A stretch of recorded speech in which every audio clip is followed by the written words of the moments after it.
So good morning friends. Video काफ़ी relevant होने वाली है। मैं आपके साथ 3 अपडेट शेयर करूंगा जो आपने ऑलरेडी आईएफएफ फाइल कर दिया है या 1 फाइल कर दिया है। अभी आपको 3B फाइल करनी है, तो 3B में आपको किस तरह से काम करना है, ठीक है। फिर मैं आपको ड्यू डेट के एक्सटेंशन के बारे में बताऊंगा और काफ़ी अच्छी अपडेट आई है ड्यू डेट के ऊपर। तो बट इससे पहले गाइस मैं आपको बता दूं, अगर आप एक अच्छे जीएसटी कंसल्टेंट बनना चाहते हो, सिर्फ रिटर्न फाइलिंग में अपने आप को लिमिट नहीं करना चाहते हो, रिटर्न फाइलिंग आपको करनी है बट इसमें आपको लिमिट नहीं करनी है। अपना अगर करियर सेट करना है तो आपको जीएसटी में जो डिफरेंट टाइप की असेसमेंट्स होती हैं या ऑडिट होती है वो आपको पता होना चाहिए, और ये हम कवर कर रहे हैं। मेरा वीडियो लेक्चर आएगा आज लाइव 7 बजे, लिंक डिस्क्रिप्शन में है, आप ज्वाइन कर सकते हो। सेशन बिल्कुल फ्री है, प्रोवाइडेड आपको एक कोड यूज करना है, TechStock10, स्मॉल लेटर्स में TechStock10 कोड यूज करना है और लेक्चर आपको बिल्कुल फ्री मिल जाएगा, कोई भी पेमेंट नहीं करनी पड़ेगी। मैं ऐसे काफी सारे लेक्चर लेकर आता रहता हूं, लाइक 9 में मैंने लेके आया, QRMP में मैं लेकर आया, ये सभी के मैंने रिकॉर्डेड लेक्चर कहां रख दिए हैं, टेलीग्राम में आप ज्वाइन कर सकते हो। बट आज हम लाइव मिलेंगे 7 बजे, लिंक इज इन डिस्क्रिप्शन। तो चलो हम आज डिस्कस करते हैं। अभी आपने क्या किया होगा, आईएफएफ में किसी ने हो सकता है जैन फाइल किया हो, फेब फाइल किया हो या ना भी किया हो, बट जीएसटी 1 तो वो फाइल करेगा। बट जिन्होंने नहीं फाइल किया उनके लिए ड्यू डेट की एक्सटेंशन अपडेट मैं बाद में बताता हूं। जिन्होंने already Jan Feb GST 1 file कर दिया, अब क्या होगा, जब जैन फाइल हो गया, फेब फाइल हो गया, 1 फाइल हो गया, अब हमने काम करना है 3B के ऊपर। अभी 3B में क्या होगा आपको पता है, 3B आपकी क्वार्टरली जाने वाली है, बट जो पेमेंट हुई है जैन की या फेब की आपको मंथली ही करनी थी।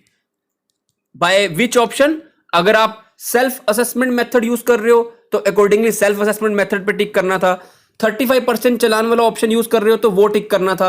और हम ऑलरेडी बता चुके हैं फॉर क्वार्टर जैन टू मार्च के लिए 35% मतलब है 100% of the tax which you guys have paid from E cash ledger in the month of December. मतलब जैन के लिए अगर आपको कुछ पेमेंट करनी थी और आप 35% का चलान का ऑप्शन चूज करते हो तो आपको 25 फेब तक 100% पे करना था, जो आपने ई कैश लेजर में पे किया in the month of December.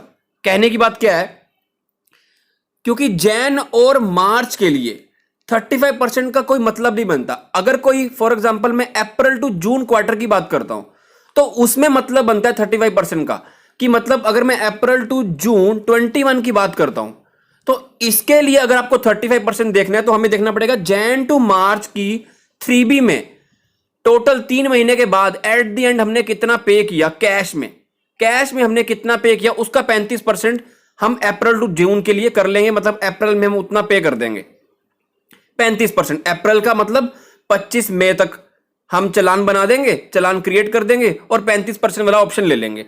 But Jain to मार्च के लिए 35% का ऑप्शन है तो है, वहां पे आप टिक करोगे, बट वो 100% लेगा कौन सी पेमेंट का, जो आपने दिसंबर के ई कैश लेजर में पे किया होगा उसका 100% कर लेगा। ये मैं आपको ऑलरेडी बता चुका हूं, ठीक है। तो आपने चलान बना लिए जैन के, फेब के 25 तारीख तक ऑफ द सब्सिक्वेंट मंथ। अभी हम बात कर रहे हैं मार्च की। मार्च में आप क्वार्टरली 3B फाइल करोगे, आपके लिए डेट्स है वो हम ड्यू डेट की बाद में बात करेंगे, एक्सटेंशन के रिगार्डिंग अच्छी अपडेट आई है। तो आपको क्या करना होगा, आप मार्च की 3B बनाने वाले हो तो आपको ना अभी ऑटो फिल्ड डाटा मिलेगा, आपको 3B ऑटो पॉपुलेटेड मिलेगी। अगर आपने जैन की, फेब की आईएफएफ फाइल की थी तो वहां से डाटा ऑटो पॉपुलेट हो जाएगा 3B में। आपके 3.1 ए में हो जाएगा ऑटो पॉपुलेट, B2B की फिगर आ जाएंगी। और जो GSTR 2B है वो भी आपकी 13th के बाद अवेलेबल हो जाती है, 14th को अवेलेबल हो जाएगी 2B। तो इसमें भी अगर आपके किसी सप्लायर ने दिखाया कि आपको खुद को, जो रेसिपिएंट को RCM के बेस पे टैक्स पे करना है, तो वो जो GSTR 2B में आ रहा होगा वो भी आपका 3.1D में आ जाएगा। बट अगर 2B में नहीं आ रहा, हो सकता है कि 2B में आपका ये डाटा ना आए RCM वाला, तो आप खुद 3.1D में लिख दोगे, ठीक है।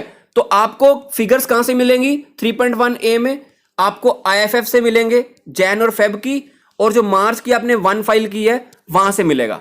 मैं आपको ऑलरेडी बता चुका हूं, जैन और फेब की अगर आपने IFF फाइल की है तो उसके बाद आपको मार्च में वो डाटा नहीं दिखाना है, बट HSN समरी आपको दिखानी है। अगर आप फॉलो करते हो तो आप इस बात को समझते हो। तो अभी मैं बात करता हूं ITC की। ITC आप कैसे लोगे, वो GSTR 2B में जो आप डाउनलोड करोगे पोर्टल से, ऑटो पॉपुलेट हो रहा है डाटा, वो आपको मिल रहा है क्वार्टरली व्यू। तो आप उस GSTR 2B को क्वार्टरली डाउनलोड करोगे, मैं आपको अभी एडवाइजरी भी दिखाऊंगा।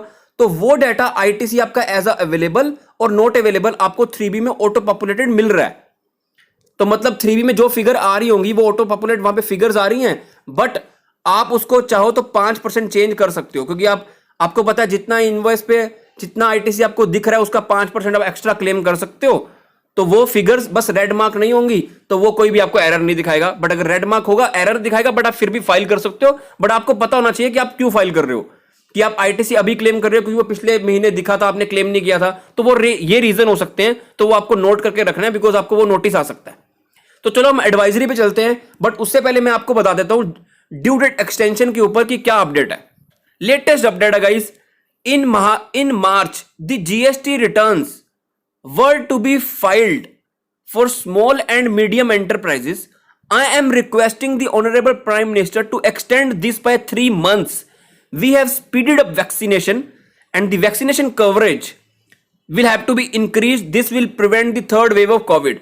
तो प्लीज आप डेट्स को एक्सटेंड करो, क्योंकि डेट एक्सटेंड नहीं होंगी तो हमारी 3B जाएगी नहीं, हमारा लेट फीस पड़ जाएगी, इंटरेस्ट पड़ जाएगा, बिकॉज नाइट कर्फ्यू हुआ, अपने स्टाफ को भी कोविड हुआ, जो इनफैक्ट ऑनलाइन क्लासेस ले रहे हैं वो भी अगर आपस में मिल रहे हैं तो वो भी कोविड हो गए हैं, कोविड इन्फेक्टेड हैं, तो वो क्लासेस भी नहीं ले पा रहे हैं। तो इसलिए प्लीज आप डेट को एक्सटेंड करो। हमारा डाटा हमारे सीए के पास नहीं गया, हमारे कंसल्टेंट के पास नहीं गया, हमारी 1 भी नहीं गई है, तो 3B में हम पेमेंट कैसे करें? तो प्लीज डेट को एक्सटेंड कर दो, ये अच्छी अपडेट है। तो हम एडवाइजरी पढ़ते हैं। अब एडवाइजरी में वही लिखा है जो मैंने आपको एक्सप्लेन कर दिया। क्या लिखा है कि आपने GST-1 फाइल की, जैन का फाइल किया, फेब का फाइल किया, IFF। If in saved state, अगर आपने IFF को फाइल नहीं किया, सिर्फ वो सेव की स्टेज में है, तो आपको पहले इसे डिलीट करना पड़ेगा, फिर आपको 1 फाइल करना है। ये आपको मैं ऑलरेडी बता चुका हूं, मेरे को फॉलो करते हो तो आपको समझ में आ जाएंगी बातें। तो पहले आपको, अगर आपने सबमिट कर दिया डाटा, तो IFF आपको पहले फाइल करना पड़ेगा, फिर GST-1 करना है। और ये जो डाटा होगा वो आपको टेबल 3.1 में भी दिखेगा, 3.1 में, GSTR 3B में, जो आपके IFF में जाएगा, 1 में जाएगा, वो 3.1 में भी आपको दिखेगा। और किसी ने अगर रिवर्स चार्ज दिखाया है, वो आपको GSTR 2B में दिख रहा है, तो आप 3.1D में लिखोगे, बट अगर नहीं दिख रहा तो आप मैन्युअली वहां पे डालोगे। ठीक है। Note data in saved / submitted stage in form GSTR-1 और in IFF will not be auto populated as liability in table 3 of form 3B। पहले आपको फाइल करना पड़ेगा, फिर उसके बाद ही होगा। और मैचिंग ऑफलाइन टूल पे मैं सेपरेट वीडियो भी लेकर आऊंगा। मैचिंग ऑफलाइन टूल अब आपको क्वार्टरली मिल रहा है, तो इसके लिए आपको बेसिकली करना क्या होगा, डाउनलोड्स में जाना है, यहां पे आपको ऑफलाइन टूल मिलेंगे। 1 सेकेंड, यहां पे डाउनलोड्स में जाना है, ऑफलाइन टूल मिलेंगे। तो ऑफलाइन टूल पे जब आप क्लिक करोगे तो आपको वहां पर मिल जाएगा मैचिंग ऑफलाइन टूल, जो कि मैं सेपरेट वीडियो भी लेकर आऊंगा। ठीक है, मैं सेपरेट वीडियो लेकर आऊंगा। और दूसरी अपडेट के लिए मैं अगर चलता हूं यहां पे GSTR 2B के ऊपर, मैंने आपको बताया GSTR 2B क्या करेगा, अभी आपको ITC दिखाएगा जो आपने फाइल किया है यूजिंग IFF। मतलब आपके सप्लायर ने अगर IFF फाइल किया मंथ 1 एंड मंथ 2 का, और GST-1 फाइल किया, तो ये सब आपका IFF का डाटा और 1 का डाटा आपके 2B में एज ITC दिखने लग जाएगा। और form GSTR 2B has 2 sections of ITC available and ITC not available. और अगर आपका कुछ इंपोर्ट का डाटा भी है वो भी आपको अभी दिखेगा, बट अगर कुछ नहीं दिख रहा तो आप खुद से ले लो, प्रोवाइडेड आपको पता कि वो लास्ट मंथ में दिख रहा था, हमने क्लेम नहीं किया था, तो आप अभी क्लेम कर लो। अदरवाइज अगर आपको 2B में नहीं दिख रहा और लास्ट मंथ में भी नहीं दिखा था तो वो आप क्लेम नहीं कर सकते, एक्सेप्ट 5%, वो हम आगे पढ़ेंगे। ऑल्सो आप ऑटो ड्राफ्टेड ITC स्टेटमेंट कैसे मिलेगी आपको क्वार्टर की, ऑन 14 अप्रैल, बिकॉज 13 के बाद आपको सारा ITC दिखने लग जाएगा। ऑल्दो ये आपको GSTR 2B क्वार्टरली मिल रहा है, मैं आपको अपनी लास्ट वीडियो में बता चुका हूं, बट अगर आप चाहो तो मंथली भी जाके इसे देख सकते हो। आप मंथ में क्लिक करोगे, मैंने आपको दिखाया भी हुआ ऑलरेडी, तो वहां पर आपको सारा ITC दिख जाएगा। और यहां पे आगे यही लिखा हुआ है जो मैंने आपको ऑलरेडी एक्सप्लेन कर दिया, जो ऑटो पॉपुलेटेड फिगर होंगी तो उसको आप 5% ज्यादा इंक्रीज कर सकते हो, और प्रोवाइडेड आप 5% इंक्रीज कर रहे हो क्योंकि वो रूल से अलाउड है। बट अगर कोई ऐसा ITC है जो लास्ट मंथ में दिख रहा था, अभी आपने क्लेम नहीं किया या लास्ट मंथ में क्लेम नहीं किया, तो आप अभी क्लेम कर लो, क्योंकि वो लास्ट मंथ में दिख रहा था। हाँ, वो रेड होगा, नोटिस आ सकता है, तो बट आप प्रूव कर सकते हो कि वो लास्ट मंथ में दिखा था। तो वीडियो में कुछ भी चलेगा तो लाइक करना और आगे शेयर करना। डिटेल्ड में वीडियो में मैचिंग टूल की फिर से लेकर आऊंगा, तो प्लीज ज्वाइन करना। Thank you, bye.